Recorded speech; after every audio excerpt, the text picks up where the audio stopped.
নামাজে আসো, গুনাহ করে ফেলেছো, অন্যায় করে ফেলেছো, ভয় পেয়ে মসজিদ থেকে বের হয়ে যাইও না। আল্লাহ বলেছেন, গোলাম রে, তুই যদি আটলান্টিক মহাসাগর পরিমাণ গুনাহ নিয়ে আমি আল্লাহর দরবারে হাজির হস, আমি আল্লাহ কথা দিলাম রে গোলাম, কথা দিলাম, আমি আল্লাহর কাছে তওবা করতে দেরি হবে, আমি আল্লাহ তোর জন্যে আসমান জমিন পর্যন্ত রহমত নিয়ে হাজির হতে দেরি হবে না। নবীজির লাশ দাফন করা হলো না, আগে ইসলামী রাষ্ট্রের খলিফা নিয়োগ করা লাগবে, এরপরে বিশ্বনবীর জানাজা হবে, রাসূল পাকের রওজা শরীফে শোয়া দেওয়া হবে। কারণ নবীজির জানাজার কোনো ইমামতি হয় নাই, নবীজির জানাজার ইমামতি হয় নাই, কারণ তার ইমামতি কে করবেন? তিনি তো ইমামুল আইম্মা, তিনি তো সকলের ইমাম, তার ইমামতি করবার পৃথিবীতে কেউ নাই।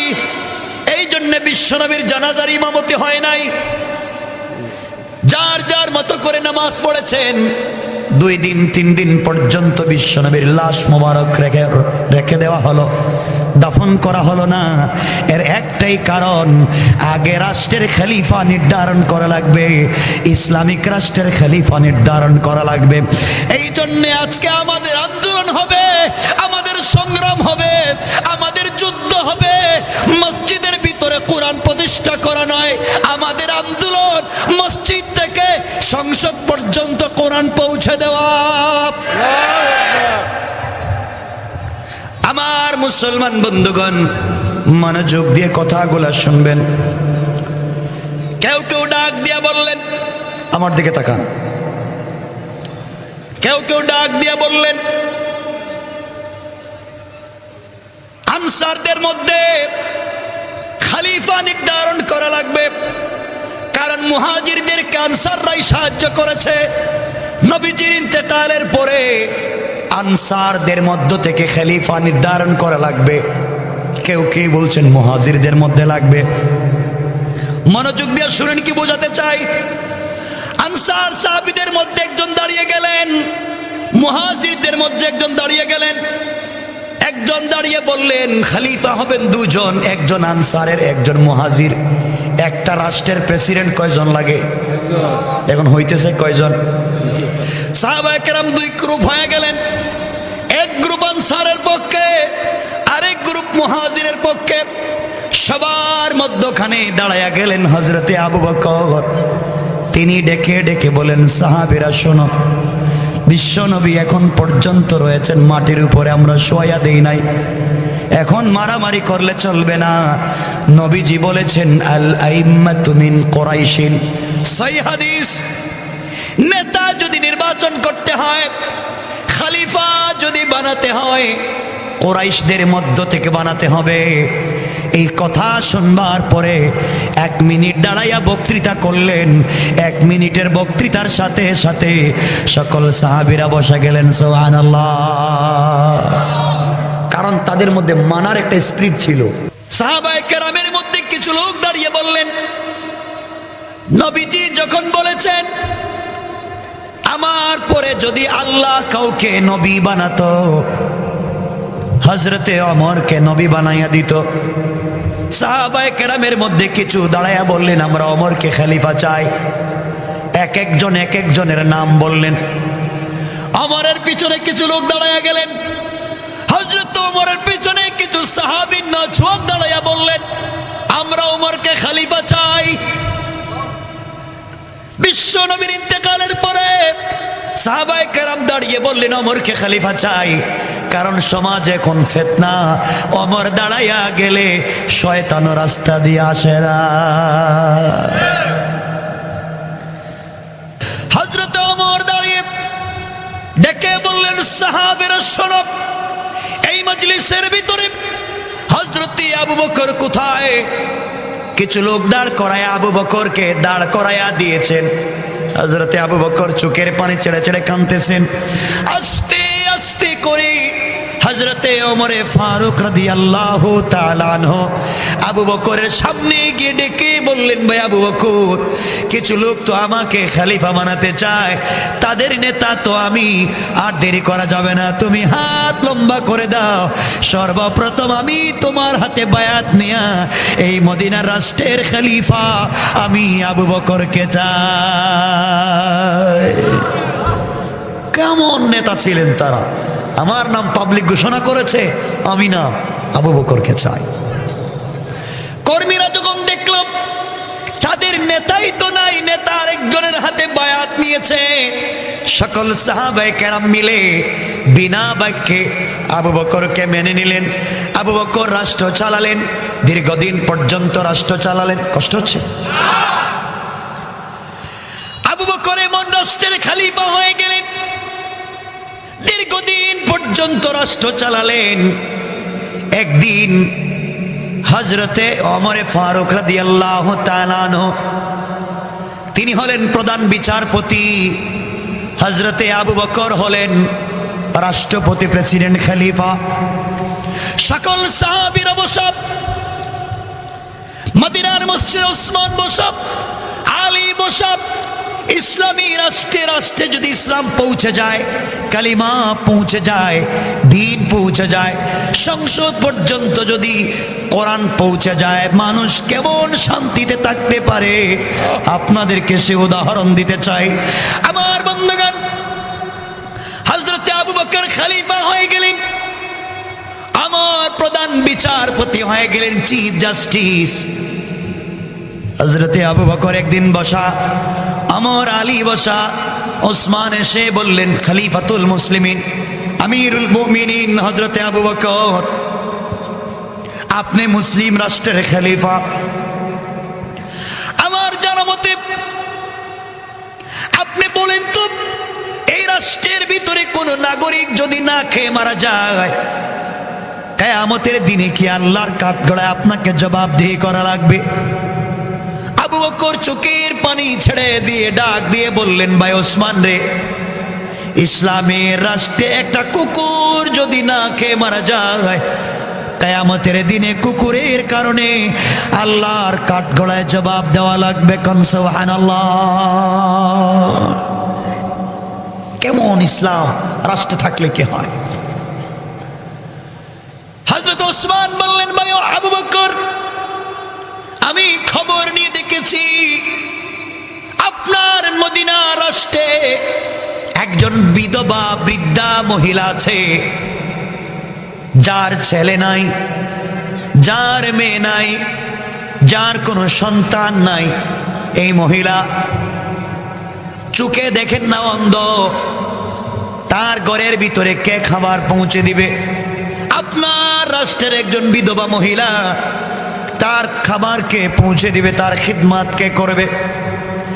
আপনার রাষ্ট্রে যদি একজন বৃদ্ধা মহিলা না খেয়ে মারা যায়, তার খিদমতের জন্য কোনো লোক যদি না পাওয়া যায়, কিয়ামতের দিনে বিশ্বনবীর সামনে আপনি কেমনে দাঁড়াবেন? এই কথাগুলো শুনবার পরে আবু বকর সিদ্দিক বললেন, ভাই শোনো, আমি রাষ্ট্রের খলিফা, আমি যখন খবর পেয়েছি অবশ্যই মুসলিম রাষ্ট্রের বায়তুল মাল থেকে এই বৃদ্ধা মহিলার খাবারের ব্যবস্থা করে দেব, 3 বেলা সে খেতে পারবে, আমি ব্যবস্থা করে দেব, আমি নিজে ব্যবস্থা করে দেব।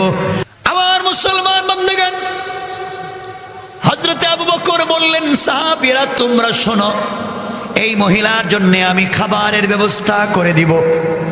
হযরত ওসমান বললেন, খাবার তো ব্যবস্থা হবে ঠিকই, কিন্তু মহিলা চোখে দেখেন না, তার রান্না কে করে দিবে? ঘর মুছে কে দিবে? খাবার রান্না করে দিবে কে? হযরতে আবু বকর বললেন, আমি তো রাষ্ট্রের পক্ষ থেকে কোনো খাদেম দিতে পারবো না। খাদেম আমি কেমনে দেব? এত টাকা পয়সা খাদেম কে হবে? ইসলামিক রাষ্ট্রে খাদেম দিয়ে তো আরেকজনের ঘরে পাঠাতে পারবো না। এমন সময় মুসলিম রাষ্ট্রের প্রধান বিচারপতি হযরতে উমরে ফারুক রাদিয়াল্লাহু তাআলা আনহু দাঁড়ায়া গেলেন। আর ডেকে ডেকে বললেন, খলিফাতুল মুসলিমিন, আমিরুল মুমিনিন হযরতে আবু বকর, আমি কথা দিলাম আপনি এই মহিলার জন্য কোনো খাদেম কর্মচারী পান না, এই মুহূর্তে আপনি আমাকে খাদেম বানাইয়া দিতে পারে।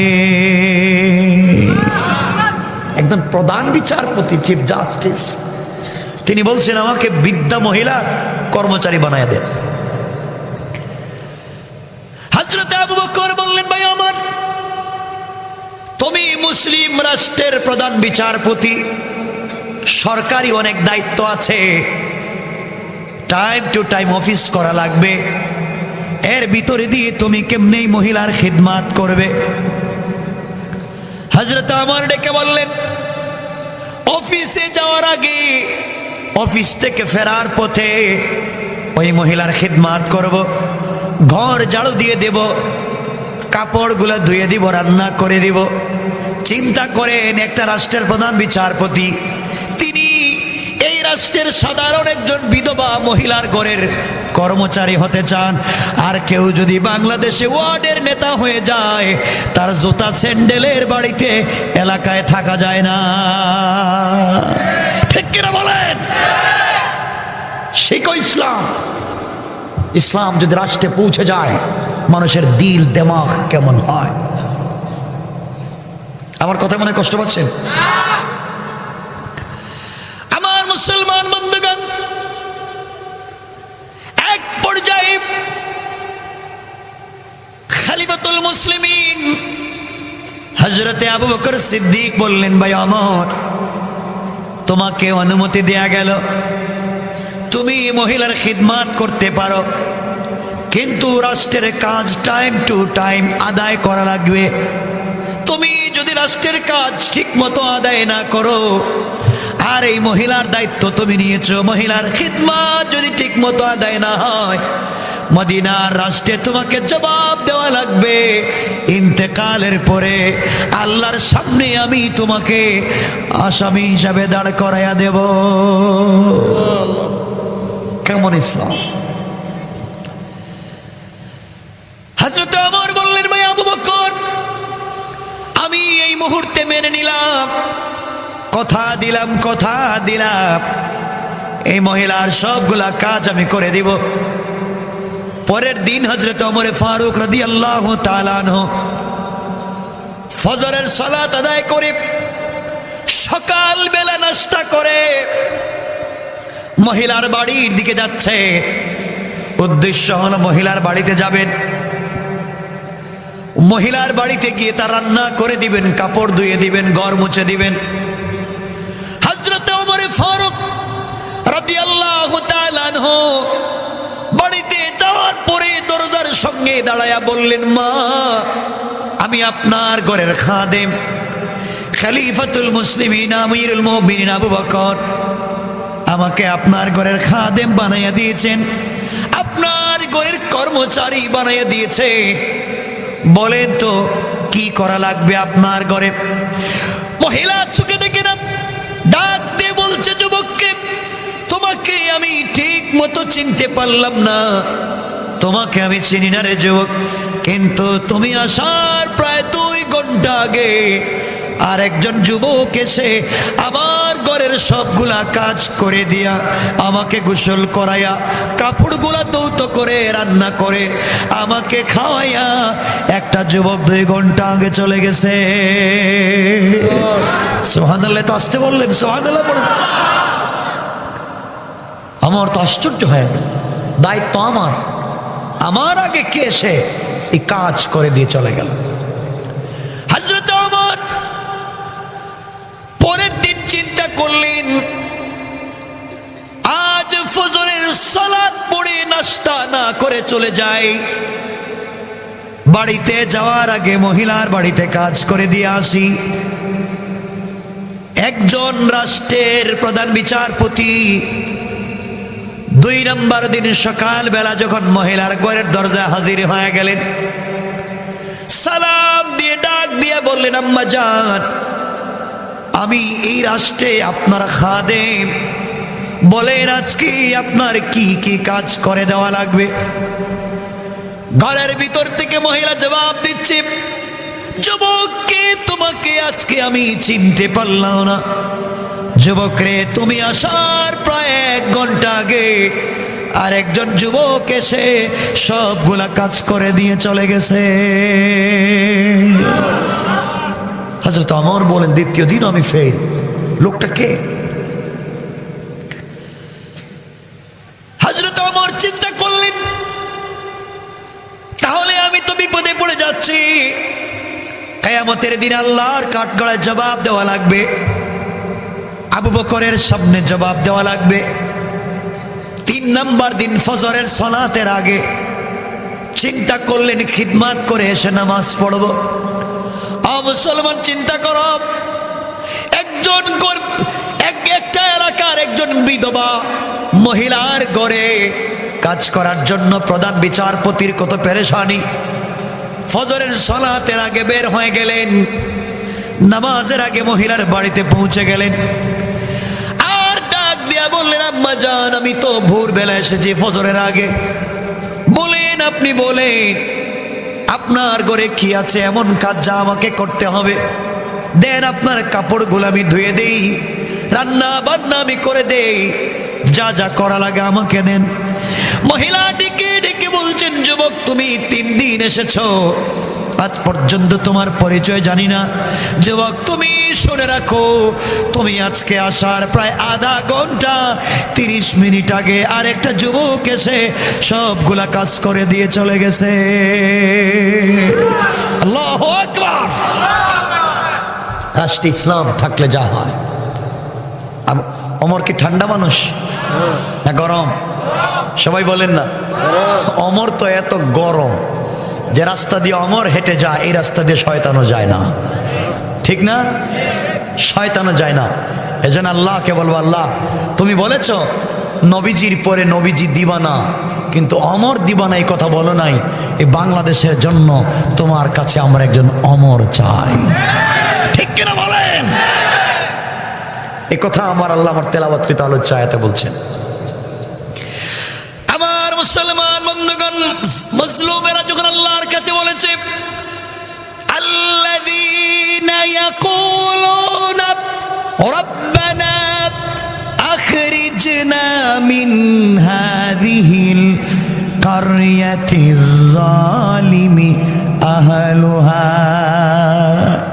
আয় আল্লাহ, তুমি জালেমের রাষ্ট্র থেকে আমাদেরকে বের করে দাও, যেখানে শান্তিতে কথা বলা যায় না। আর যদি এই দেশের ভিতরে আমাদেরকে রাখতে হয়, তোমার কাছে 2 জিনিস চাইলাম। 1 নম্বর, তোমার কাছে চাইলাম ওয়াজআল লানা মিন লাদুনকা ওয়ালিয়া। আল্লাহ, তোমার কাছে একজন নেতা চাই, তোমার কাছে একজন লিডার চাই, যে লিডার রাস্তায় বের হয়ে তাকবীর দিয়ে মাথায় পাগড়ি বেঁধে রাস্তায় নেমে যাবে, খালিদ ইবনুল ওয়ালিদের মতো গর্জন দিবে, আমরা কথা দিলাম তোমার দিন জিন্দা না করে ঘরে ফিরে যাব না। আমার বন্ধুগণ, হযরতে আমার তো আশ্চর্য হয়ে গেলেন, 3 দিন হয়ে গেল খিদমত করার সুযোগ পেলাম না। হযরত আমার 4th দিন চিন্তা করলেন, আজকে ফজরের সালাত তো পড়বই না, পরে পড়বো, তাহাজ্জুদের সালাত পড়বো না, তাহাজ্জুদের আগে আমি চলে যাই। হযরত আমার চলে গেলেন তাহাজ্জুদের সালাতের আগে, মহিলার খিদমত করবার জন্য পরিশান বাড়িতে পৌঁছে গেলেন, দরজার সঙ্গে পিঠ লাগাইয়া দাঁড়াইয়া গেলেন। এমন সময় হযরত ওমর শুনেন ঘরের ভিতরে কে যেন আস্তে আস্তে একটা যুবকের কণ্ঠের আওয়াজ শোনা যায়। ওমর বললেন, আজকে ধরতে পেরেছি, আজ ধরতে পেরেছি। আমাকে 3 দিন কষ্ট দিয়েছে, আজকে 4th দিন আমার কাজগুলা করে দিয়ে চলে যায়। তরবারি খুলেছেন, তরবারি কুশমুক্ত করেছেন, আর বলেছেন যুবক ঘর থেকে বের হলেই তার শরীর থেকে মাথাটা আলাদা করে দেব। একটু দূরে দাঁড়িয়ে গেলেন, তরবারি খুললেন। কিছুক্ষণ পরে অন্ধকার রাত, একটা যুবক এই মহিলার ঘর থেকে বের হয়ে আস্তে আস্তে চলে যায়। হযরত ওমর দাঁড়ায়া বললেন, যুবক হঠাৎ করে মহিলার ঘর থেকে বের হয়ে চলে যাও। গভীর রাত্রি মুসলিম রাষ্ট্রে একজন বিধবার ঘরে প্রবেশ করবার অধিকার তোমাকে কে দিয়েছে? আমি রাষ্ট্রের প্রধান বিচারপতি। তুমি দাঁড়িয়ে যাও, নচেত তোমাকে আমি হত্যা করে ফেলব। যুবক দাঁড়িয়ে গেলেন। হযরত ওমর আস্তে আস্তে করে হাঁটা শুরু করলেন। যুবকের সামনে গেলেন, তরবারি খুললেন আঘাত করবার জন্যে। সামনে গিয়ে যুবকের চোখে চোখে যখন চোখ পড়ে গেল, তাকায়া নিজেকে সামলিয়ে রাখতে পারলেন না, তরবারি ফেলে দিলেন, চোখের পানি ছেড়ে দিলেন, হাত পা কাঁপতে শুরু করেছে। তাকায়া দেখেন ওই যুবক আর কেউ না, ইনি হলেন ইসলামিক রাষ্ট্রের খলিফা হযরতে আবু বকর। আল্লাহু আকবার। হযরত ওমর হাউমাউ করে কান্না শুরু করে দিলেন, আর ডেকে বললেন, ভাই আবু বকর, তুমি না এই রাষ্ট্রের প্রেসিডেন্ট, তুমি আমাকে দায়িত্ব দিয়েছ বিধবার ঘরে কাজ করে দেওয়ার জন্যে। তুমি যখন আমাকে দায়িত্ব দিয়েছ, 60,000 মুসলমান সাগরের মধ্যে গোড়া ছেড়ে দিলেন, আল্লাহর উপর ঈমান আনলেন, 2 রাকাত সালাতুল হাজত পড়লেন, গোড়া ছেড়ে দিলেন। সাগরের উপরে 60,000 মুসলমান সাগরের পানির উপরে গোড়া দৌড়াইয়া ওপারে পৌঁছে গেলেন। একটা গোড়ার পায়ে পানি লাগে না। কেমনে বোঝায়? আমার বন্ধুগুলো পরে যাওয়ার পরে শোনো কেমনে আল্লাহর সাহায্য আসে। ওপারে পৌঁছে যাওয়ার পরে আফ্রিকা মহাদেশে পৌঁছে গেলেন। কাফেররা দেখতে লাগলো এরা খারারে, নৌকা ছাড়া জাহাজ ছাড়া সবগুলা নদী পার হয়ে চলে এসেছে, এদের সঙ্গে যুদ্ধ করে তো পারা যাবে না। সাদ বিন আবি ওয়াক্কাস বাদশাহকে বললেন, শুনেন, আমরা আপনার দেশে এসেছি দেশ দখল করবার জন্যে না, আপনার দেশে কালিমার দাওয়াত দিতে চাই, আল্লাহর তাওহীদের দাওয়াত দিতে চাই। মূর্তি পূজা করা যাবে না, পাথর পূজা করা যাবে না, আগুন পূজা সূর্য পূজা করা যাবে না, গাছের পূজা করা যাবে না, একমাত্র ইবাদত চলবে আল্লাহর। কথা বলবার পরে আফ্রিকার মানুষগুলা বিরুদ্ধে চলে গেল, কেউ কথা শুনতে চায় না, জায়গা দিতে চায় না। এক পর্যায়ে সাদ বিন আবি ওয়াক্কাস বললেন, তোমরা কি আমাদেরকে জায়গা দিবা না, আমাদেরকে কি থাকতে দিবা না? সবাই যখন থাকতে দিল না, সাদ বিন আবি ওয়াক্কাস বললেন, মুজাহিদেরা শোনো, চলো তো আমরা যাই আফ্রিকার জঙ্গলের কাছে। আফ্রিকার জঙ্গলের কাছে গেলেন, স্টেজ বানালেন, মুসলমানরা সামনে বসলেন, সাদ বিন আবি ওয়াক্কাস পিছন দিকে তাকায়া আফ্রিকার জঙ্গলের দিকে মুখ করে বক্তৃতা করেন। জঙ্গলের দিকে মুখ করে বক্তৃতা করে বললেন, নাহনু আসহাবু রাসূলিল্লাহি সাল্লাল্লাহু আলাইহি ওয়াসাল্লাম, এ জঙ্গলের হিংস্র প্রাণী বাঘ আর ভাল্লুক সিংহ জনক, আমরা বিশ্বনবীর সেনাপতি আফ্রিকা মহাদেশে এসেছি আল্লাহর তাওহীদ আর রাসূলের রিসালাতকে প্রতিষ্ঠা করবার জন্য। সুতরাং আমাদেরকে সমতল ভূমিতে থাকবার জায়গা দেওয়া হলো না, আমরা আজকে রাত্রের থেকে জঙ্গলে বসবাস করব। নির্ধারিত জায়গায় রেখা টেনে দিলাম, আধা ঘন্টা 1 ঘন্টার ভিতরে তোমরা জঙ্গল থেকে চলে যাও। সাদ বিন আবি ওয়াক্কাস হিংস্র প্রাণী বাঘ ভাল্লুক সিংহ অজগর সাপ এদেরকে বলছেন, তোমরা জঙ্গল ছেড়ে চলে যাও। আফ্রিকার মানুষগুলা দেখে কত পাগল দুনিয়ার জমিনে দেখছি, এদের মতো পাগল তো আর নাই। পাগলেরা ওয়াজ করে বক্তৃতা করে জঙ্গলের প্রাণীদেরকে, ওরা কি আবার কথা বুঝে নাকি? বক্তৃতা করলেন আর বলেন, জঙ্গল ছেড়ে দাও, সবাই বের হয়ে যাও, আমরা এই জায়গায় থেকে দিন প্রচার করব। আর যদি 1 ঘন্টার ভিতরে জঙ্গল ছেড়ে না যাও, তরবারি দিয়ে ফয়সালা হবে, তরবারি দিয়ে আঘাত করব। হযরতে সাদ বিন আবি ওয়াক্কাস বক্তৃতা করলেন, পাহাড়ের দিকে তাকায়া, জঙ্গলের দিকে তাকায়া বক্তৃতা শেষ করে আধা ঘন্টা যেতে দেরি হয় নাই, বাঘের রাস্তায় বাঘ, সিংহের রাস্তায় সিংহ, ভাল্লুকের রাস্তায় ভাল্লুক, সাপের রাস্তায় সাপ, তাদের বাচ্চা ডিমগুলা মুখে নিয়ে আধা ঘন্টার ভিতরে জঙ্গল ছেড়ে অন্যত্র চলে যায়। ইসলামের সোনালী ইতিহাস কেমনে বলে থাকো, সব চলে গিয়েছে। আমার বন্ধুগণ, বাঘ যাদের কথা শুনলো তাদেরই একজন সহচর হযরতে শাহজালাল মুজাররিদি এমনি ভুলে গেছেন। গেলেন নদীতে বিছায় দিলেন জায়নামাজ, আল্লাহ নৌকা বানায় দিলেন, সবাই এক জায়নামাজে বৈশা ওপারে পৌঁছে গেলেন। এখন তো শহরে ঢোকা যায় না, বিশাল পাহাড় পাথরের। তিনি বললেন, কে আছো আমার সেনাপতি? আমি চাই না, আমি গৌর গোবিন্দকে আঘাত করতে চাই না, আমি করলে তো জলে পুড়ে ছারখার হয়ে যাবে। কে আছো? আজকে আজান দিবা, আজান। আর একটা ছোট্ট কাঠি, মেসের কাঠির মতো একটা কাঠি কার কাছে আছে? নাসিরউদ্দিন দাঁড়িয়ে গেলেন, সিপাহ সালার নাসিরউদ্দিন, যুবক ছেলে। তিনি বললেন, শোনো, যার জিন্দেগিতে আসরের সুন্নত কাজা হয় নাই, যার জীবনে তাহাজ্জুদ ছুটে যায় নাই, এমন একজন যুবক দাঁড়িয়ে গেছে। একটা যুবক, তার নাম মীর নাসির। দাঁড়িয়ে বলছেন, শাহজালাল, আমার জানামতে কোনোদিন আসরের সুন্নত ছুটে যায় নাই, আমার জানামতে তাহাজ্জুদ ছুটে যায় নাই। আরে বলছি এক যুবকের কথা। তিনি বলছেন, তুমি আজান দাও। মীর নাসির আজান টান দিলেন, হাইয়া আলাস সালাহ আর হাইয়া আলাল ফালাহ বলতে দেরি হয়েছে, ঠাস ঠাস করে গৌর গোবিন্দের প্রাসাদ ভেঙে চুরে চুরমার হয়ে গেছে। আল্লাহু আকবার বলেন। কেমনে বুঝাই? যুদ্ধ করতে হয় নাই, মারামারি করতে হয় নাই, ভেঙে চুরে চুরমার। তাদের ভিতরে ছিল ঈমান, তাদের ভিতরে ছিল দ্বীন। আজকে স্পিরিট আর ঈমান আমাদের ভিতরে নাই। কথা বলেন, এমন ঈমানের দরকার আছে না নাই?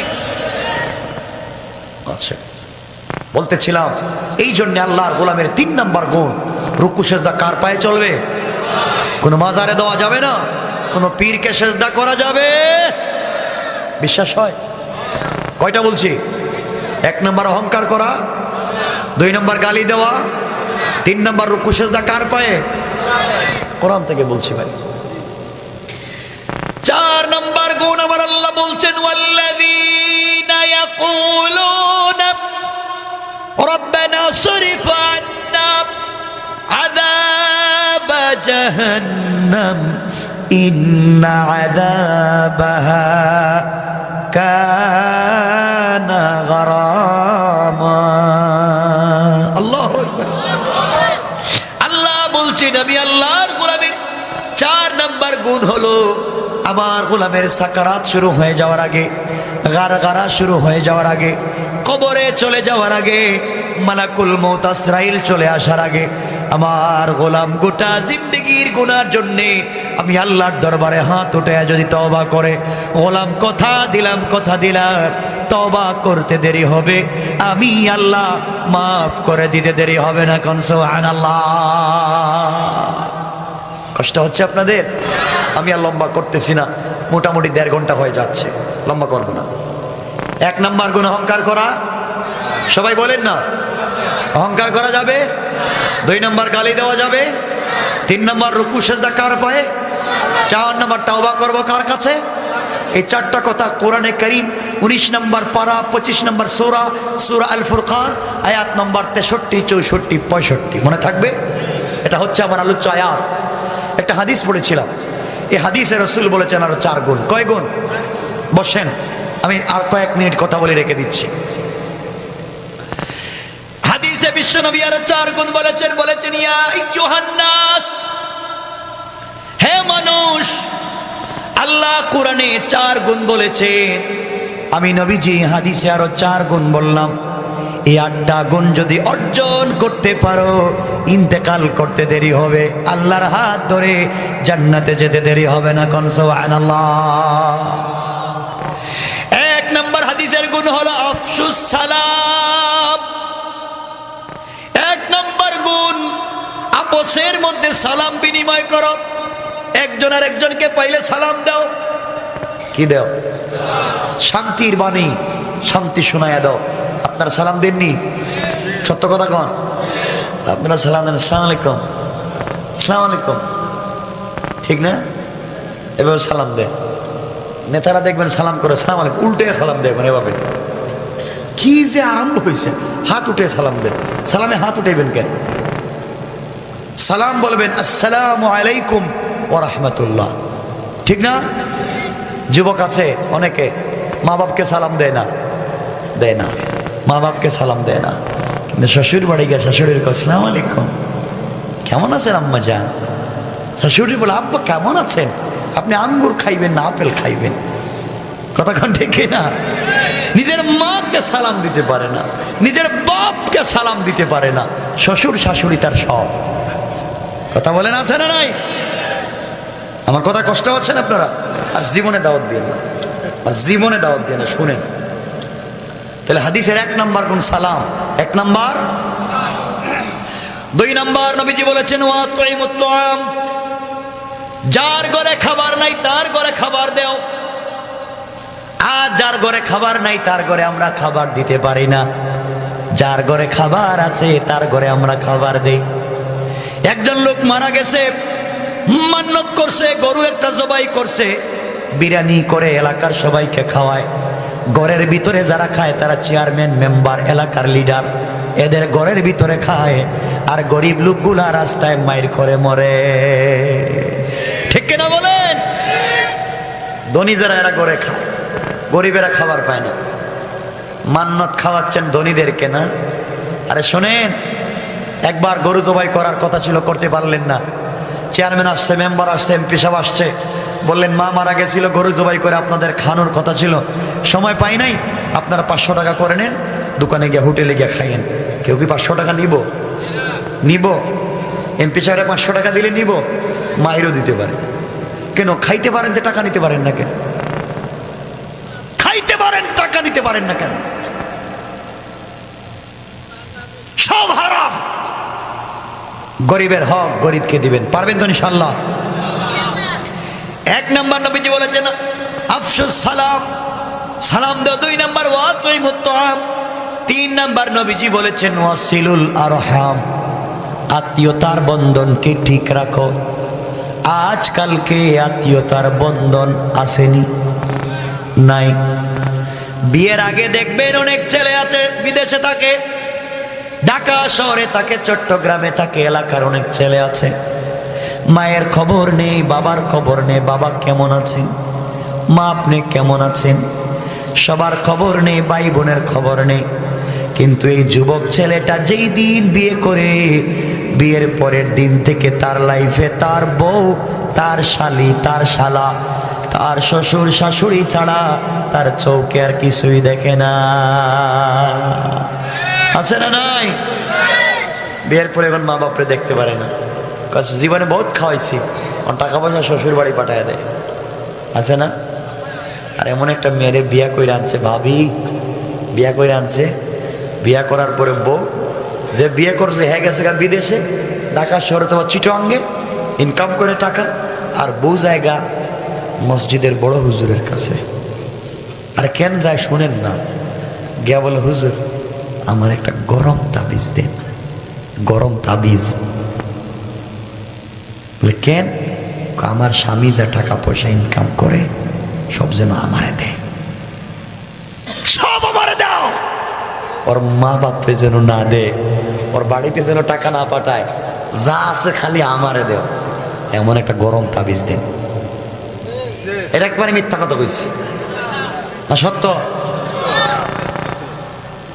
ইমাম সাহেব গরম তাবিজ, তাহলে 1000 টাকা বেশি দেয়া লাগবে। 1000 বেশি দিলাম, গরম দেন না? দিতেছি। কেমন গরম? দিলে কাজ হয়ে যাব। কেমন গরম? 2টা তাবিজ বালিশের ভিতরে, 2টা কম্বলের ভিতরে, 2টা পালঙ্কের নিচে, 2টা চুলার মধ্যে লাগাইয়া জ্বালাইবেন তো এর কলিজার ভিতরে জ্বলবো, আর 2টা তাবিজ ভিজাইয়া পানি খাওয়াইবেন। মিথ্যা বলতেছি? আর আরো 2টা তাবিজ দিবেন, যে তাবিজ লেখছে তার কপালে ঠাডা পড়বার জন্য। তোর তাবিজ লিখতে কইছে কেনা? কথা কন না কেন? তোর তাবিজ লিখতে কইছে কে? আজকে এমন তাবিজ দে বাবা ছেলে ঝগড়া লেগে যায়, পরিবারে ভাই ভাই মিল নাই তাবিজ দিয়া, আছে না নাই? আরেক বেচারা তার মেয়েরে বিয়া দিতে চায় না, মাও রাজি না, বাবাও রাজি না, মেয়েও রাজি না। যুবক গেছে গে ইমাম সাহেবের কাছে, 500 টাকা বেশি, 5000 টাকা বেশি দিব, এই যে আমার গার্লফ্রেন্ড বিয়েতে রাজি না, একটা তাবিজ দিন, ওর মা শুদ্ধ যেন চলে। মিথ্যা বলতেছি? কেন করেন এগুলা? এগুলা হারাম কাজ না হালাল? হারাম। এগুলো করবেন না। আপনারা কষ্ট পাচ্ছেন মনে হয়? 12টা হয়ে যাচ্ছে, আমিও রেখা দিতেছি, আমি আর লম্বা করবো না। তাইলে আত্মীয়তার বন্ধন ঠিক রাখবেন। আত্মীয়তার বন্ধন কেমনে ঠিক রাখবেন? বাবা তার ছেলেকে সম্পত্তি দেয়, মেয়েকে দেয় না। আছে না এলাকায়? ছেলেকে দেয়, মেয়েরে দেয় না। অনেক ভাই আছেন বোনের সম্পত্তি দেয় না, আছে না নাই? কেন বোনের সম্পত্তি দেন না কেন? বোনের সম্পত্তি দেন না কেন? এলাকায় খবর নিয়ে দেখেন কত বোন সম্পত্তি পায় না, বাবার সম্পদ পায় না। তুমি যেমন বাবার ছেলে, সে তো তার বাবার মেয়ে, সম্পত্তি দেও না কেন? এজন্য সম্পত্তি বুঝাইয়া দিবেন হাজি সাহেব। এলে খবর, কবরে গেলে খবর আছে, পারবেন না ইনশাল্লাহ? আজকালকে ভাই আছে, বাবা আছে, বোনের সম্পদ দেয় না, মেয়ের সম্পদ দেয় না। এই বাপও জাহান্নামী, এই মাও জাহান্নামী, এই ভাইও জাহান্নামী। ঠিক কিনা বলেন? 3 নম্বর, আত্মীয়তার বন্ধন ঠিক রাখবেন। 4 নম্বর, নবীজি বলেছেন সাল্লু ফিল লাইলি ওয়ান নাসু নিয়াম। গোলাম রাত্র যখন গভীর হয়ে যায়, আকাশের ফেরেশতারা যখন নিস্তব্ধ হয়ে যায়, জমিনের পাখিগুলা বাসায় ঘুমিয়ে যায়, মা তার মেয়েকে জড়াইয়া ঘুমায়, বাবা তার ছেলেকে জড়াইয়া ঘুমায়, ভাই তার ভাইকে জড়াইয়া ঘুমায়, বোন তার বোনকে জড়াইয়া ঘুমায়, স্বামী তার স্ত্রীকে জড়াইয়া ঘুমায়, পাখিগুলা বাসায় ঘুমিয়ে যায়। গোটা দুনিয়া যখন পিনপতন নীরবতায় ছেয়ে যায়, গোলাম ঘুম থেকে উঠে তাহাজ্জুদের সিজদায় পড়ে, আমি আল্লাহকে যদি ডাক দিতে পারিস গোলাম, আমি আল্লাহ কথা দিলাম, ফাদাখালাল জান্নাতা বিসালাম, ইন্তেকাল করতে দেরি হবে, আমার হাত ধরে ধরে দারুস সালাম নামক জান্নাতে যেতে দেরি হবে না। দারুস সালাম কোন জান্নাতের নাম? লম্বা ইতিহাস বলবো না। দারুস সালাম তো ওই জান্নাতের নাম যেই জান্নাতে জান্নাতীরা বসে থাকবে। ও যুবকেরা, ও মুরব্বী বাবারা, দারুস সালাম ওই জান্নাতের নাম যেই জান্নাতে আপনারা বসে থাকবেন চেয়ারে, প্লাস্টিকের চেয়ার না, কাঠের কোনো চেয়ার না, এটা হবে হীরা জবরদস্ত ইয়াকুত পাথর দিয়ে তৈরি করা, জমিন থেকে আকাশ পর্যন্ত উঁচা এক একটা চেয়ার। তুমি আমি বসে থাকবো, আর আমার আল্লাহ দাঁড়ায়া দাঁড়ায়া তার বসা জান্নাতি গোলামদেরকে সালাম দিবেন। কোন সুবহানাল্লাহ। কেমনে বুঝায় আমি? আল্লাহ কোরআনে কারিমে বলছেন, তাহিয়াতুহুম ইয়াওমা ইয়ালকাউনাহু সালাম।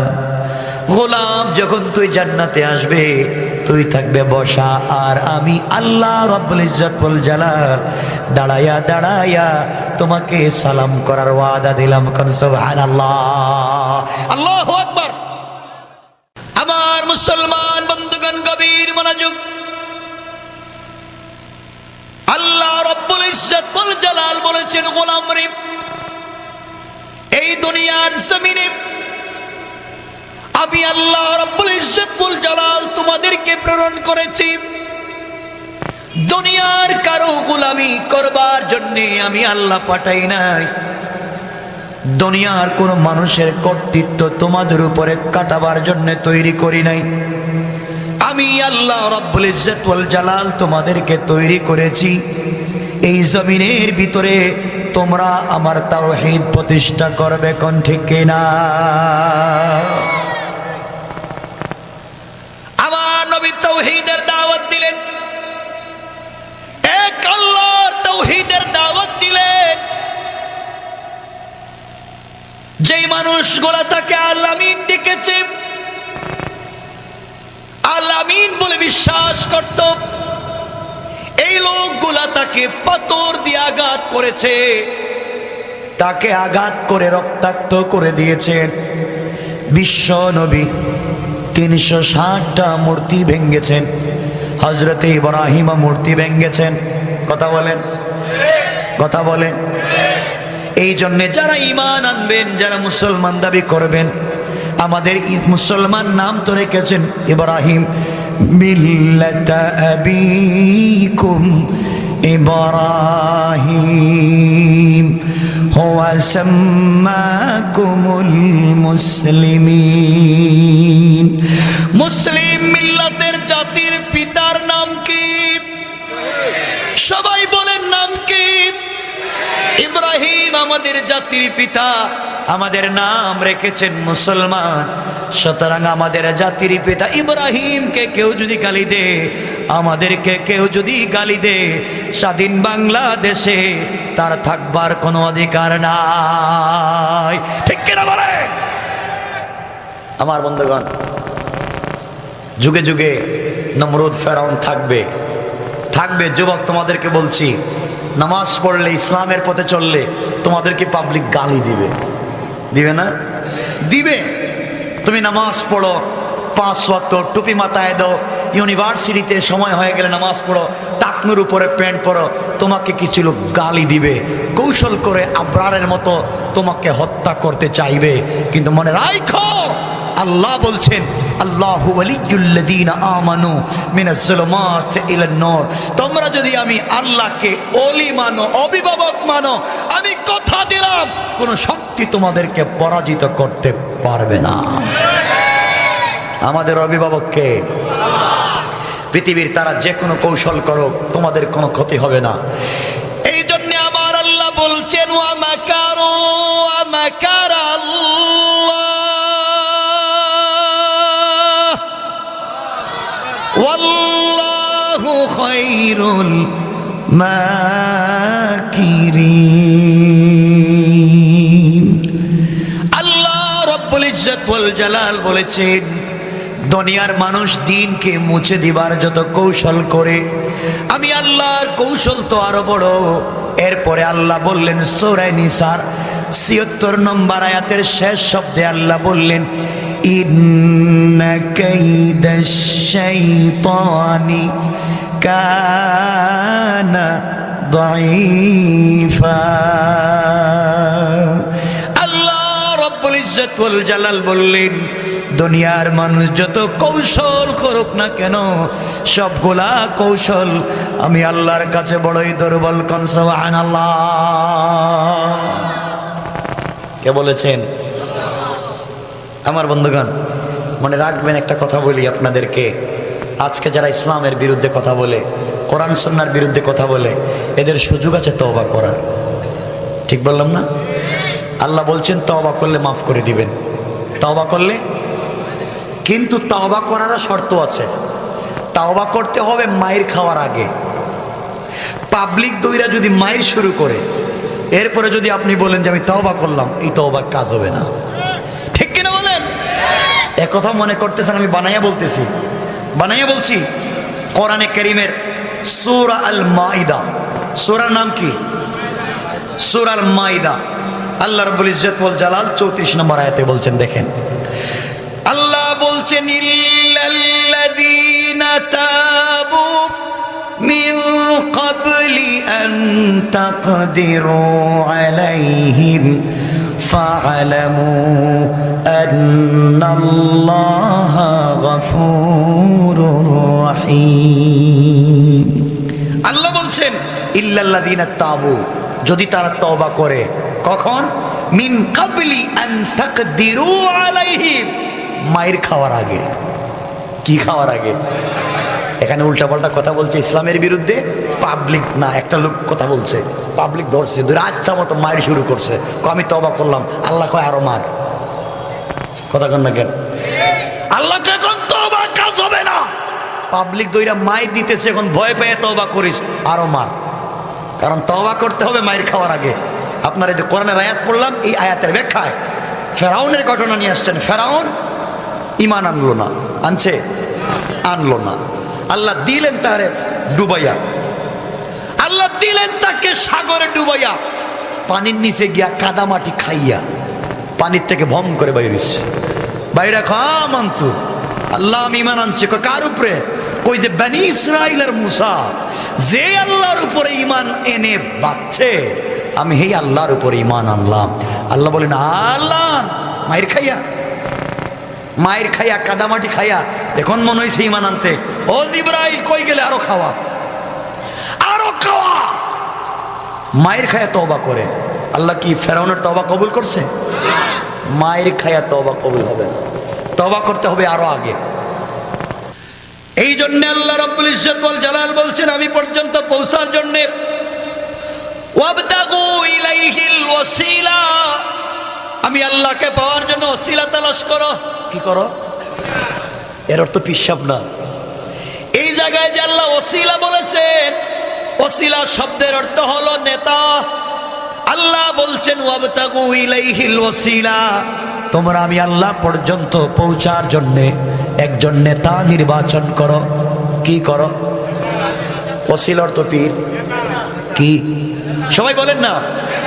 পরের শব্দে আল্লাহ বলছেন ওয়াজাহিদু ফি সাবিলিহি লাআল্লাকুম তুফলিহুন, তোমরা আমি আল্লাহ পর্যন্ত পৌঁছার জন্য একজন নেতা নির্বাচন করো, যেই নেতার মাধ্যমে ওয়াজাহিদু ফি সাবিলি, আমি আল্লাহর রাস্তায় জিহাদ করতে পারো। নেতার মাধ্যমে আমি আল্লাহর রাস্তায়, তোমরা যদি জিহাদ করার জন্য রাস্তায় নেমে যাও, আমি আল্লাহর আরশে আজিমে থাকি। তোমরা যখন রাস্তায় নেমে যাবে আমার পক্ষে স্লোগান দিবে, আমি আল্লাহর আরশে আজিমে থাকি না। মিন হাবলিল ওয়ারিদ, গোলাম আমি আল্লাহ তোর গলার রগের চাইতে আরো কাছে আমি পৌঁছে যাই। কোন সুবহানাল্লাহ। আমার মুসলমান বন্ধুগণ, কবির মনোযোগ আমি যে আয়াত পড়েছি শুনেন।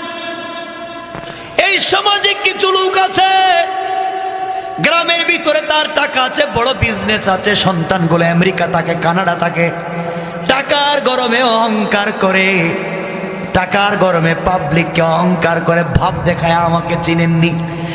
আল্লাহ বলেছেন আল্লাহর গোলাম যারা হবে, আল্লাহর গোলামের এক নাম্বার গুণ আমার আল্লাহ বলেন ওয়াইবাদুর রহমানিল্লাযীনা ইয়ামশুনা আলাল আরদি হাওনা।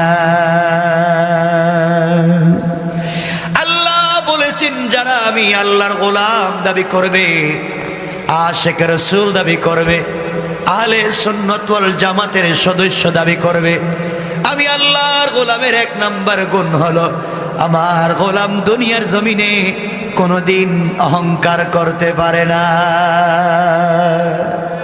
কি করতে পারে না? সবাই বলেন না।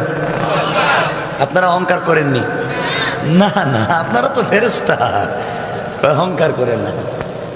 রাস্তায় এমন ভাব ধরে হাঁটা, আমার চিনেন? কে আমি আইলা যাইলা দের বেটারির বাপ, আমার ছেলে রাস্তায় পাইলি রাত্রে মুসলমানি দিয়া দেয়, যা পায় সব ডাকাতি করে নিয়ে যায়, পরিচয় দেয়। আমার বন্ধুগণ, আল্লাহর গোলামের এক নাম্বার গুণ অহংকার করা যাবে। অহংকার করেন না তো, করবেন না তো ইনশাল্লাহ। অহংকারের অনেকগুলো কোয়ালিটি আছে। শয়তান আল্লাহর সঙ্গে অহংকার করলো। কষ্ট হচ্ছে আপনাদের? আওয়াজ বুঝি না, এরা আওয়াজ দেয় না কেন? এরা এরা ঘুমে আমার মনে হইতেছে এরা কি আপনাদের এলাকায় জিনা করে? এরা কি কক্সেস বাজার থেকে কিছু রোহিঙ্গা আইছে নাকি? নোয়াখালীতে জাগা। আল্লাহর গোলামের এক নাম্বার গুণ অহংকার করা যাবে।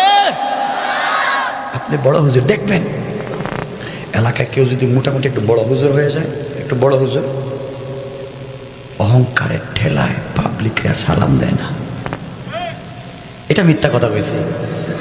বড় হুজুর আমি সালাম দিব, আমি বড় হুজুর। আল্লাহকে বাটপার, তুমি বড় হুজুর হয়েছে। রসুলের আগে জিন্দেগিতে কেউ সালাম দিতে পারলো না, রসুল থেকে তো বড় কেউ না। হযরত আবু বকর বলেন, জিন্দেগিতে কত চেষ্টা করেছি নবীকে সালাম দেওয়ার, কিন্তু নবীজির আগে সালাম দিতে পারি নাই। নবীজি কেমন ছিলেন, ভাব ধরে সালাম দেয় না। আমার বন্ধুগণ, এই জন্য অহংকার করবে না। শয়তান অহংকার করেছিল আল্লাহর সঙ্গে, বলছে আল্লাহ তুমি মানুষরে কি দিয়ে বানাইছো? মাটি দিয়ে। খালি মাটি? আল্লাহ বলছেন না, খালি মাটি কেন, পচা মাটি। আরে কোরআনের আয়াতের অর্থ বলছি, পচা পচা মাটি। মারিফুল কোরআনে দেখেন লেখা আছে পচা মাটি। বলে আল্লাহ পচা মাটি দিয়ে বানাইছো? বলে মাটিরে পচাইয়া এটারে শক্ত বানাইছি, এরপরে মানুষ বানাইছি। আল্লাহ আমারে কি দিয়ে বানাইছো? আগুন দিয়া। কোন আগুন দিয়া? আগুনের মাথার মধ্যে যে আগুন থাকে উপরের অংশ, এইটা দিয়ে তরে বানাইছি। আল্লাহ পচা মাটি দিয়া আদম বানাইয়া আর আমারে আগুনের শিখা দিয়া বানাইয়া আমারে বলতেছ আদমরে সেজদা করি। আমি করবো কেন? আদম তো আমারে সেজদা করার কথা না। নাউজুবিল্লাহ, এটা আগামী বছর কেমন অহংকার করলো, সেজদা করলো না। আল্লাহ বলেন কিরে আমি বলছি সেজদা কর। আল্লাহ সেজদা তো করতাম, আমার রুচিতে বাদে রুচি, আমার তো রুচি আছে। পচা মাটি দিয়া বানাইছো, আমারে কো তুমি সেজদা দিতে? আল্লাহ কো শয়তান, তোর রুচির কথা বললে তো আমারে বললে মনে হয় আমার রুচি ঠিক নাই, পচা মাটি দিয়ে আদম বানাইছি না। তুই আমারই তো মানলে না, যা তোকে আজকের থেকে শয়তান বানাইয়া দিল। আল্লাহ আমার শয়তান বানাইছেন? বানাইলাম। তুই আজকের থেকে রজিব। ও আল্লাহ আমারে শয়তান বানাইছো, তাহলে আমার কাজ কি?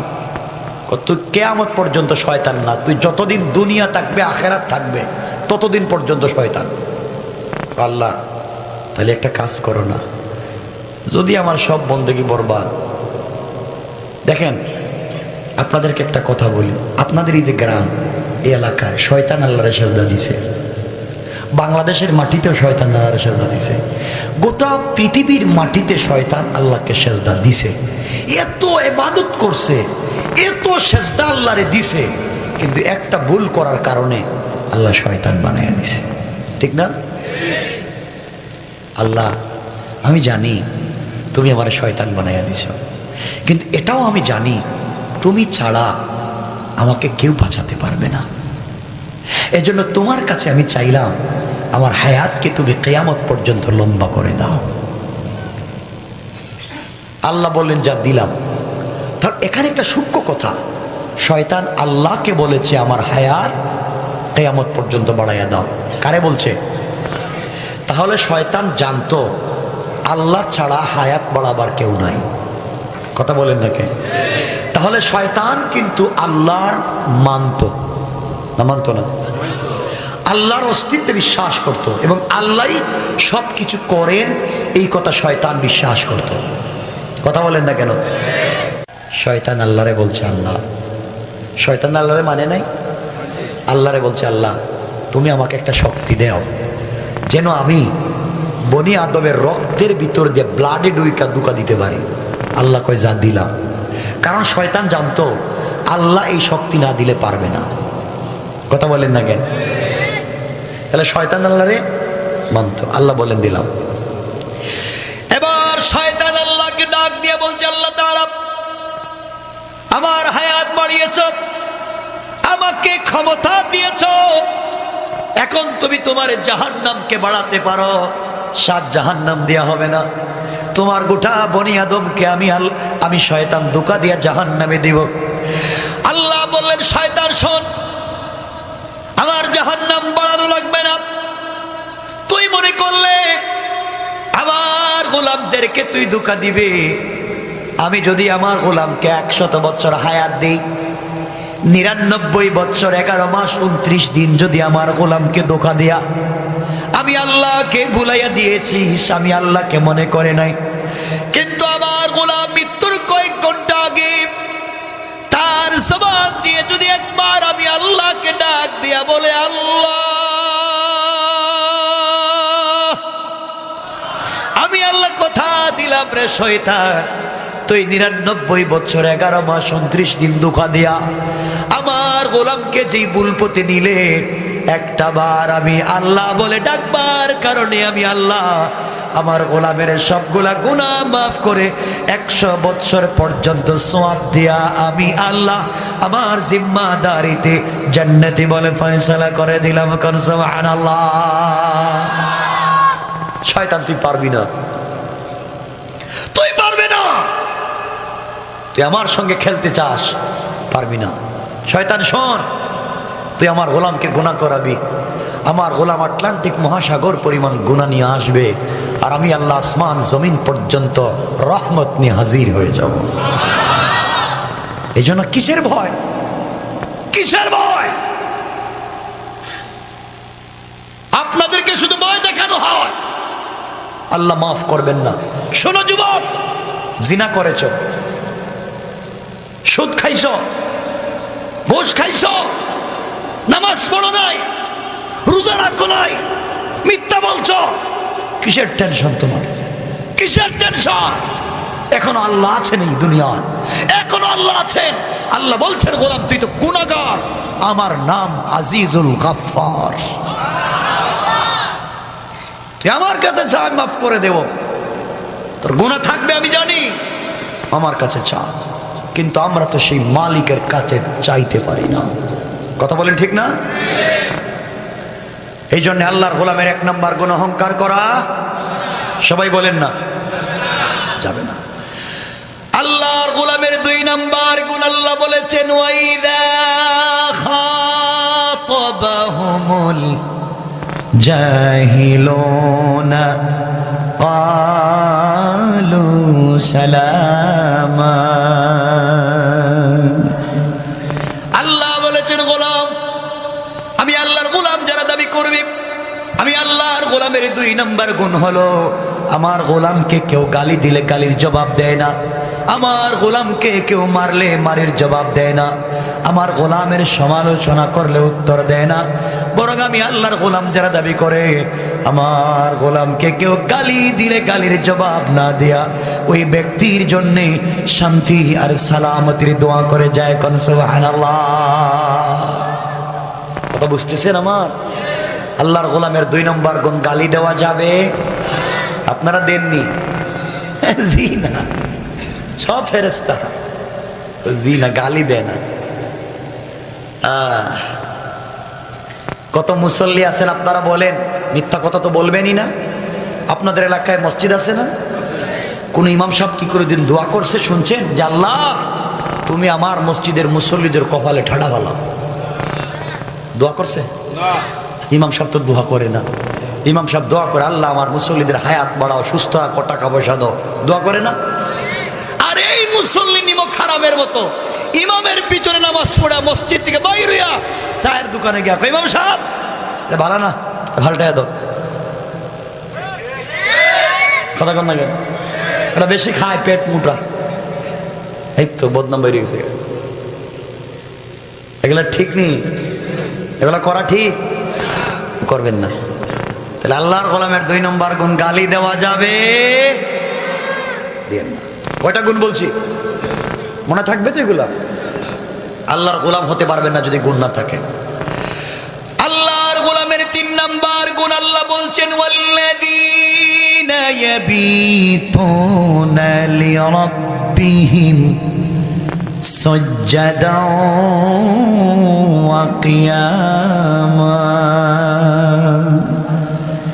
আল্লাহ বলেছেন মুসলমানেরা, আল্লাহর গোলামের 3 নম্বর গুণ হলো আমার গোলাম বিপদে পড়ে গেলে রুকু করবে আমি আল্লাহর পায়ে, সাজদা করবে আমি আল্লাহর পায়ে। সুতরাং আল্লাহর গোলাম যারা আল্লাহর পায়ে সাজদা করে, আজকালকে যারা আল্লাহর পা ছাড়া পীরের পায়ে সেজদা করে, মাজারে গিয়ে সেজদা করে, নেতার নেত্রীর সামনে মাথা নিচু করে, আল্লাহর কসম, আল্লাহর কসম, তারা আল্লাহর গোলাম হতে পারে না। ঠিক কিনা বলেন? আমার ওয়াজ কি বুঝতেছেন? দেখেন, আমি চাইলে একটা আজগবি কিচ্ছা বলতে পারতাম, একটা ঘটনা বলে ওয়াজ শেষ করে দিতে পারতাম, কতক্ষণ কান্দাইয়া কতক্ষণ হাসিয়ে ওয়াজ শেষ করতে পারতাম। কিন্তু আমি কোরআন নিয়ে আসছি, আমি কোরআন থেকে আপনাদেরকে জাস্ট তাফসির করে বুঝাচ্ছি, শুধু অনুবাদ করতেছি, লম্বা কিচ্ছু বলতেছি না। আল্লাহর গোলামের 3 নম্বর গুণ রুকু সেজদা কার পায়ে? আপনারা দেননি? মাজারে গিয়ে সেজদা দেয় কেডা? এলাকার কত লোক আছে, হুজুর আমার ছেলে হয় না মেয়ে হয় না, 10 বছর থেকে বিয়া করছি, আগামীকালকে যাইতেছি বউরে নিয়ে। কই যাইতেছ? শাহজালালের মাজারে। শাহজালালের মাজারে কে? আব্বা আমার একটা বাচ্চা দাও। বাপকে আমি বিয়াও করছি না। শাহজালাল বিয়া করছে? শাহজালাল জবরদস্ত আল্লাহর ওলি। আমার বাড়ি সিলেট শহরে, আপনারা জানেন। আমার জন্ম সিলেট শহরে, যদি আমি ঢাকা থাকি। শাহজালাল জবরদস্ত আল্লাহর ওলি, কোনো সন্দেহ নাই। গৌর গোবিন্দের যার ইমানের সঙ্গে সিলেটি, তিনি নিয়ে এসছেন ইমাম থেকে মাটি, সিলেটের মাটির সঙ্গে মিশে গিয়েছিল মাটি, এজন্য তিনি সিলেটে গিয়েছিলেন। বাংলাদেশের প্রথম মুসলিম বুরহান উদ্দিন, ওনার ছেলে হয়েছিল মুসলিম উদ্দিন, তার আকিকা করেছিলেন। কাক একটা গোশতের টুকরা গৌর গোবিন্দের প্রাসাদে নিয়ে ফেলে দিয়েছিল। এই অপরাধে 7 দিন হয়েছে বাচ্চার বয়স। এই গৌর গোবিন্দ এই মুসলিম উদ্দিনের গলা কেটে দিল, গলা কেটে দিল। বুরহান উদ্দিনকে পিটাইয়া মাইরা সিলেট থেকে বের করে দিল। কোন মুসলিম না। ইতিহাস শুনো।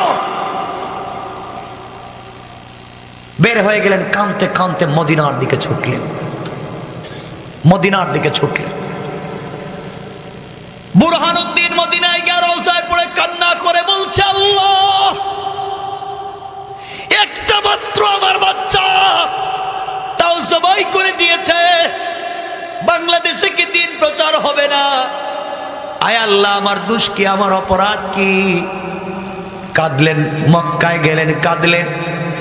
আল্লাহ রব্বুল ইজ্জত ওয়াল জালাল এদিকে ইয়েমেনে ঘোষণা করে দিলেন। আপনারা জানেন ইতিহাস, ইতিহাস বলবো না। এক পর্যায়ে মামা শাহজালাল মুজাররিদ ইয়ামানিকে বললেন, মাটি হাতে নাও, এই মাটি হাতে নাও। যেই দেশের মাটির সঙ্গে মাটিটা মিলে যাবে, ওখানেই তুমি থাকবা, ওখানেই দিন প্রচার করবা। তোমাকে আমি তাসবিহ দিলাম, জায়নামাজ দিলাম। কোথাও যদি নদী পাও, নৌকা থাকবে না, জায়নামাজ বিছাইয়া দিবা। আল্লাহ রব্বুল ইজ্জতুল জালাল নামাজের জায়গা জায়নামাজটাকে নৌকা বানাইয়া দিবে। শাহজালালকে বলছেন, জায়নামাজও দিছি, একটা লাঠিও নাও, একটা তরবারিও নাও। এই জন্য সকল মুসলমানদের সাথে তরবারি থাকা সুন্নত। আগেকার উলামায়ে কেরাম, আগেকার বড় বড় উলামায়ে কেরাম, এখনো তুরস্কে আছে, তুরস্কে জুমা পড়ান যারা খতিব, দাঁড়ান, যখন দাঁড়ান তখন লাঠি হাতে নিয়ে দাঁড়ান না, তরবারি হাতে নিয়ে তরবারিতে ভর দিয়ে দাঁড়ান।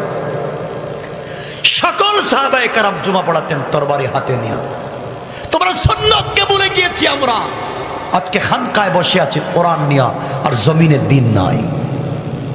শাহজালাল আসলেন, গেলেন তো সিলেটে সুরমা নদী। এখন তো আর নদী নাই, এখন তো নদী নাই, কিচ্ছু নাই সিলেটে। সুরমা নদী পার হবেন। ওপারে গৌর গোবিন্দ যখন জানলো শাহজালাল এসেছেন, পাথর দিয়ে, বড় বড় পাথর দিয়ে ব্যারিকেড দিয়েছে, শহরে ঢুকতে পারবেন না। শাহজালালের ভিতরে ঈমান কার, বিশ্বাস কার? গিয়েছেন। শাহজালাল মুজাররিদ ইয়ামানির সঙ্গে 360 জন, এরা আউলিয়া তো ছিলেন না, তার সঙ্গী সাথী। রাস্তায় জায়গায় জায়গায় পাইছেন, হুজুর আমারে সাথে নিয়ে যান। আপনি কই যাইবেন? যাই তো সামনে, আমারে সাথে নিয়ে যান। হইতে হয়েছেন 360 জন।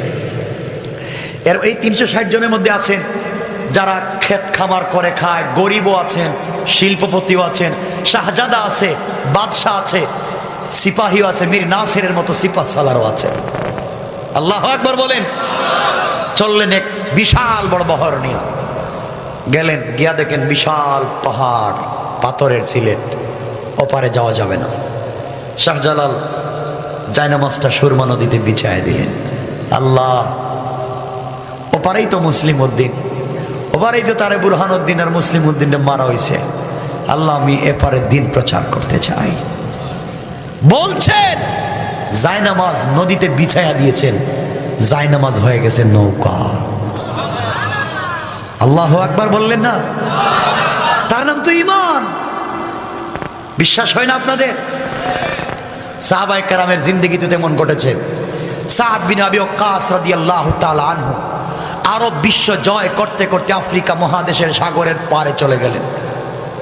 সাদ বিন আবি ওয়াক্কাস রাসূলের জলিলুল কদর সাহাবী চলে গেলেন, সাথে 60,000 মুসলিম সৈন্য। মুসলমানদেরকে বলেন কি, এই পারে আফ্রিকা, এই পারে আরব, মধ্যখানে বিশাল সাগর, ইসলাম কি আরব বিশ্বে থাকবে নাকি আফ্রিকার জঙ্গল ইসলামের পতাকা উড়বে? 60,000 সৈন্য বলছেন, আমাদের সেনাপ্রধান সাদ বিন আবি ওয়াক্কাস, আমরা রাসূলের সৈনিক, আমরা আল্লাহর সৈনিক, ইসলাম অপারে থাকতে পারে না, ইসলাম আফ্রিকার জঙ্গলেও যাবে। আল্লাহু আকবার বললেন। কেমনে যাইবা? বিশাল নদী, 60,000 সৈন্য। সাদ বিন আবি ওয়াক্কাস বলেন, এপারে কেমনে যাইবা? শুনেন ইতিহাস, শুধু মিষ্টি খাওয়ার ইতিহাস পড়ছেন, জিলাপি খাওয়ার ইতিহাস পড়ছেন। সাদ বিন আবি ওয়াক্কাস বললেন, শোনো, আমি আল্লাহর রাসূলের মুখে শুনেছি, আল্লাহর উপরে ভরসা করে যদি কোথাও বের হওয়া যায়, আল্লাহ বলেছেন তোমরা একা থাকো না, ওই জায়গায় স্বয়ং আমি আল্লাহ হাজির হয়ে যাই। এর প্রমাণ কোরআনে আছে। বলতে গেলে তো অনেক কথা, রাত্র গভীর হয়ে যাচ্ছে, আপনাদের কষ্ট হচ্ছে আমি দেখতেছি। কষ্ট হচ্ছে না? লম্বা করবো না, শুনে। আমার নবী যেদিন মক্কা থেকে হিজরত করে মদিনায় যান, গভীর রাত্রে আল্লাহ বললেন, বন্ধু হিজরত শুরু করো। ঘুম থেকে উঠে বিশ্ব নবী বললেন, আল্লাহ তাআলা আমি কেমনে যাই? আমার গোটা ঘর তো কাফেররা ব্যারিকেড দিয়ে রেখে দিয়েছে, ঘর থেকে বের হলে তীর ধনুক নেজা বল্লম দিয়ে আমাকে হত্যা করবে। আল্লাহ বললেন, বন্ধুরে লা তাহজান, ভয় পাইও না, টেনশন কইরো না, ইন্নাল্লাহা মা'ানা, ভয় নাই, আমি আল্লাহ তোমার সাথে আছি। আল্লাহু আকবার। তো আসতে বললেন কেন ভাই? তোমাদেরকে সত্য ইতিহাসগুলো শোনাচ্ছি, শোনো। নবীজি বলেন, আল্লাহ আমি জানি তুমি আছো, কিন্তু আমার ভয় এরপরেও হয়, ঘর থেকে বের হলে কাফেররা আমাকে মারবে। আল্লাহ বললেন, বন্ধু আমার, বন্ধুর পরিচয় বিপদে, তোমাকে বিপদে ফেলে দিয়ে আমি আল্লাহ যাব না, ঘর থেকে বের তোমাকে করে আমি আরশে আজিমে থাকবো না, তুমি যখন হাঁটবে আমি আল্লাহ তোমার সামনে থাকবো। কোন সুবহানাল্লাহ। আল্লাহ এরপরও বুঝি না, আমি ঘর থেকে বের হলে কাফেররা আমাকে মারবে। আল্লাহ বলছেন, বন্ধু তাহলে একটা কাজ করো, হাতের মধ্যে কিছু পাথর নো, পাথর বালি নো। আল্লাহ আমি তো মানুষ না, এর মানুষ তো এজন্য মানুষ সুলভ কিছু আচরণ হয়ে যায়। আল্লাহ বলছেন, তাইলে কিছু পাথর হাতে নাও, কঙ্কর নো, বালি নাও, কাফেরদের উপরে নিক্ষেপ করো। আল্লাহ এটা কোন কথা বললেন আপনি? বালি কাফেরদের উপরে ফেলবো তো কি হইব? তুমি বালি মারলে ওদের চোখে পড়ে যাইব, ওরা তোমাকে ধরতে পারবে না। আল্লাহ আপনি এটা কি বললেন? নিক্ষেপ করলে তো একদিকে যায়, কই দিকে যায়? একদিকে না, কাফের কই দিকে? তো আল্লাহ আমি তো একদিকে মারবো, বাকি কাফেররা তো আমাকে ধইরা মাইরা ফেলাইবো, তাইলে তো আমি কেমনে ফালাই? আল্লাহ বলছেন, বন্ধু টেনশন কইরো না, তোমার দায়িত্ব হচ্ছে নিক্ষেপ করা, আর আমার দায়িত্ব হচ্ছে সবার চুকে চুকে ফেলে দেওয়া। আর আল্লাহু আকবার জোরে বলেন, আল্লাহু আকবার। কি ইমানের কথা বলছি, ইমান স্পিড দিচ্ছি যুবকদেরকে। নবীজি বলছেন, আল্লাহ আমি মারতেছি। নবীজি পাথর নিক্ষেপ করলেন। ইতিহাস বলতেছি না, আমি শুধু বলবো আল্লাহর সাহায্য, আল্লাহ যে থাকেন সাথে। নবীজি পাথর মারলেন, ঘুম থেকে ওইটা সকল কাফেরদের চোখে পড়ে গেল। নবীজি চলে গেলেন মদিনায়। আল্লাহ একদিন বলছেন, বন্ধু ওই যে তুমি মদিনায় গেলা, তুমি তো আমাকে বলো তো দেখি, কাফেরদের চোখে যে মারলা, একদিকে তো মারছো, সকল কাফেরদের চোখে কেমনে গেল? নবীজি বলছেন, আল্লাহ আমি জানি না, আপনি বলে। আবার আল্লাহ জবাব দিলেন, ওয়ামা রামাইতা ইদ রামাইতা ওয়ালাকিন্নাল্লাহ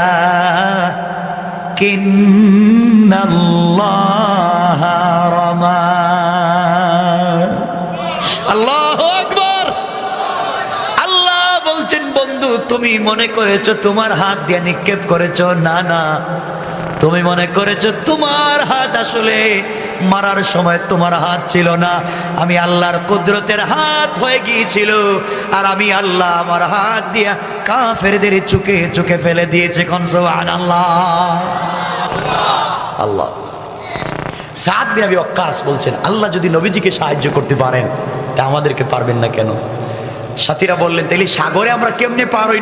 নৌকা নাই, জাহাজ নাই, স্টিমার নাই, এত সরঞ্জাম, এত বস্তা, এত খাবার, এত উট, গুড়া, ছাগল, দুম্বা, এগুলো নিয়ে কেমনে যাই সাগর পার হইয়া? সাদ বিন আবি ওয়াক্কাস বললেন, আল্লাহ আছেন, আল্লাহর নাম নিয়া। এতদিন গুড়া দৌড়াইছি জমিনের উপরে, গুড়া দৌড়িয়েছি মাটির উপরে, আর আজকে আল্লাহর উপরে ভরসা করে গুড়া দৌড়াবো পানির উপরে। আল্লাহু আকবার, চিৎকার করে বলেন ঈমান।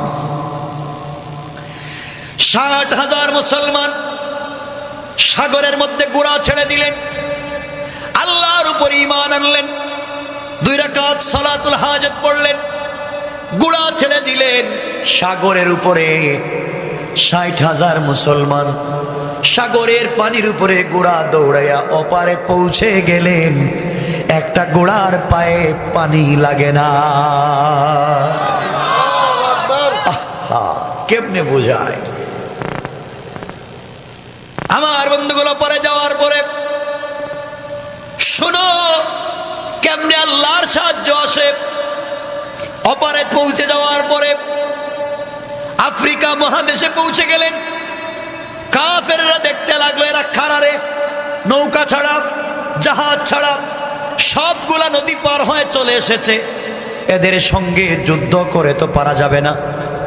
সাদ বিন আবি ওয়াক্কাস বাদশাহকে বললেন, শুনেন, আমরা আপনার দেশে এসেছি দেশ দখল করবার জন্য না, আপনার দেশে কালিমার দাওয়াত দিতে চাই, আল্লাহর তাওহীদের দাওয়াত দিতে চাই। মূর্তি পূজা করা যাবে না, পাথর পূজা করা যাবে না, আগুন পূজা, সূর্য পূজা করা যাবে না, গাছের পূজা করা যাবে না, একমাত্র ইবাদত চলবে আল্লাহর।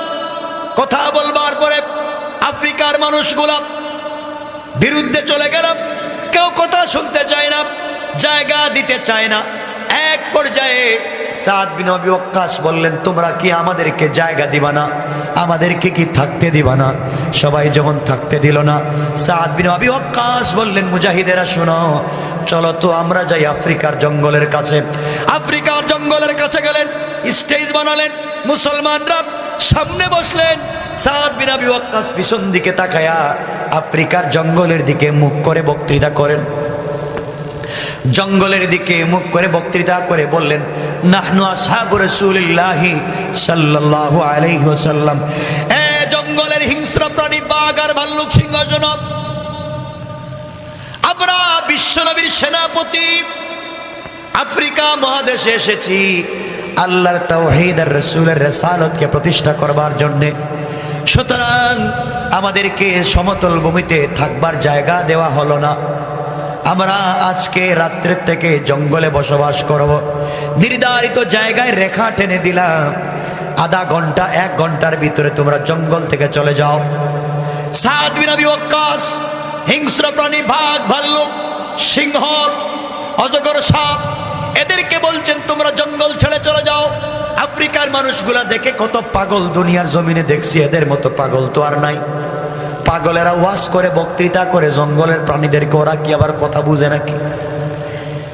বক্তৃতা করলেন আর বলেন, জঙ্গল ছেড়ে দাও, সবাই বের হয়ে যাও, আমরা এই জায়গায় থেকে দিন প্রচার করব। আর যদি 1 ঘন্টার ভিতরে জঙ্গল ছেড়ে না যাও, তরবারি দিয়ে ফয়সলা হবে, তরবারি দিয়ে আঘাত করব। হযরতে সাদ বিন আবি ওয়াক্কাস বক্তৃতা করলেন, পাহাড়ের দিকে তাকায়া, জঙ্গলের দিকে তাকায়া বক্তৃতা শেষ করে আধা ঘন্টা যেতে দেরি হয় নাই। বাঘের রাস্তায় বাঘ, সিংহের রাস্তায় সিংহ, ভাল্লুকের রাস্তায় ভাল্লুক, সাপের রাস্তায় সাপ, তাদের বাচ্চা ডিমগুলা মুখে নিয়া আধা ঘন্টার ভিতরে জঙ্গল ছেড়ে অন্যত্র চলে যায়। ইসলামের সোনালী ইতিহাস কেমনে বলে থাকো, সব ছেলে চলে গিয়েছে। আমার বন্ধুগণ, বাঘ যাদের কথা শুনলো তাদেরই একজন সহচর হযরতে শাহজালাল মুজাররিদি ইয়ামানি ভুলে গেছেন। গেলেন নদীতে বিছায়া দিলেন জায়নামাজ, আল্লাহ নৌকা বানায়া দিলেন, সবাই এক জায়নামাজে বৈশা ওপারে পৌঁছে গেলেন। এখন তো শহরে ঢোকা যায় না, বিশাল পাহাড় পাথরের। তিনি বললেন, কে আছো আমার সেনাপতি? আমি চাই না, আমি গৌর গোবিন্দকে আঘাত করতে চাই না, আমি করলে তো জলে পুড়ে ছারখার হয়ে যাবে। কে আছো? আজকে আজান দিবা, আজান। আর একটা ছোট্ট কাঠি, মেসের কাঠির মতো একটা কাঠি কার কাছে আছে? নাসিরউদ্দিন দাঁড়িয়ে গেলেন, সিপাহ সালার নাসিরউদ্দিন, যুবক ছেলে। তিনি বললেন, শোনো, যার জিন্দেগিতে আসরের সুন্নত কাজা হয় নাই, যার জীবনের তাহাজ্জুদ ছুটে যায় নাই, এমন একজন যুবক দাঁড়িয়ে গেছে। একটা যুবক, তার নাম মীর নাসির। দাঁড়িয়ে বলতেন, শাহজালাল, আমার জানামতে কোনোদিন আসরের সুন্নত ছুটে যায় নাই, আমার জানামতে তাহাজ্জুদ ছুটে যায় নাই। আরে বলছি এক যুবকের কথা। তিনি বলছেন, তুমি আজান দাও। মীর নাসির আজান টান দিলে হাইয়া আলাস সালাহ আর হাইয়া আলাল ফালাহ বলতে দেরি হয়েছে, ঠাস ঠাস করে গৌর গোবিন্দের প্রাসাদ ভেঙে চুরে চুরমার হয়ে গেছে। আল্লাহু আকবার বলেন। কেমনে বুঝাই? যুদ্ধ করতে হয় নাই, মারামারি করতে হয় নাই, ভেঙে চুরে চুরমার। তাদের ভিতরে ছিল ঈমান, তাদের ভিতরে ছিল দ্বীন। আজকে স্পিরিট আর ঈমান আমাদের ভিতরে নাই। কথা বলেন, এমন ঈমানের দরকার আছে না নাই? আচ্ছা, বলতেছিলাম, এই জন্য আল্লাহর গোলামের 3 নাম্বার গুণ, রুকু সেজদা কার পায়ে চলবে? কোনো মাজারে দেওয়া যাবে না, কোনো পীরকে সেজদা করা যাবে? বিশ্বাস হয়? কয়টা বলছি? 1 নাম্বার অহংকার করা, 2 নাম্বার গালি দেওয়া, 3 নাম্বার রুকু সেজদা কার পায়ে? কোরআন থেকে বলছি ভাই।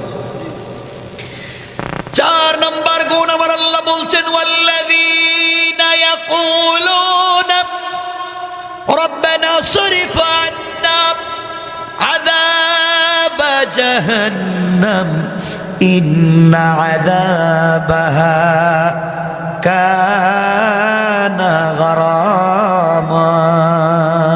আল্লাহু আকবার।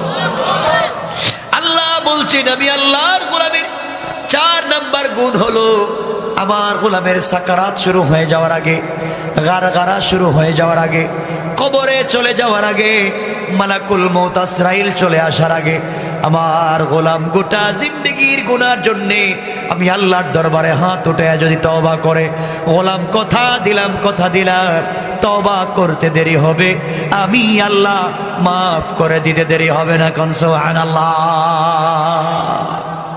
কষ্ট হচ্ছে আপনাদের? আমি আর লম্বা করতেছি না, মোটামুটি 1.5 ঘন্টা হয়ে যাচ্ছে, লম্বা করবো না।